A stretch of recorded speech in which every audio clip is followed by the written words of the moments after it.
विक्रमको कार्यकक्षमा एउटा रङको ठूलो बट्टा भेटियो। त्यस बट्टामा भएका रङहरू एक आपसमा को ठूलो भन्ने बहस चलाइरहेका थिए।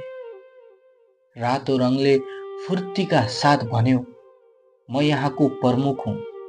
मेरो उपस्थिति बिना कसैको प्रेम, क्रान्ति, चाड, उत्सव केही सम्भव छैन। नीलो रङले मुस्कुराउँदै भन्यो, म त सबैको शान्तिको प्रतीक।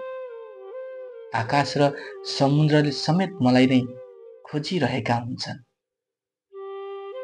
पहेँलो रङले पनि आफ्नो महत्त्व दर्शाउँदै भन्यो, सूर्यदेखि सुनसम्म मेरै पूजा गर्छन्। खुसी हुन चाहनेले मलाई कसरी बिर्सेलान् त?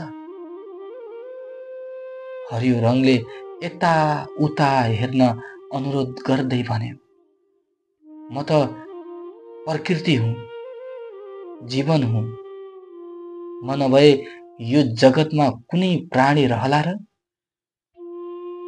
रङहरूको भनाभन सुनेर ब्रुसले चिन्तित हुँदै भन्यो, यदि तिमीहरू यसरी नै लडिरहन्छौ भने मैले कुन रङमा डोबेर चित्र बनाउने?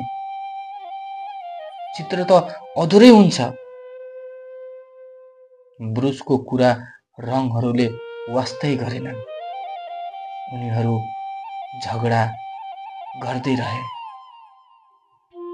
केही समय यिनीहरूको बहस निहालिरहेका कलाकार विक्रमले बट्टामा सफा पानी मिलाएर हल्लाए। रङहरू बीच एक अर्कामा हलचल मचियो। अनन्त एउटा सुन्दर झलमल्ल इन्द्रणी बन्यो।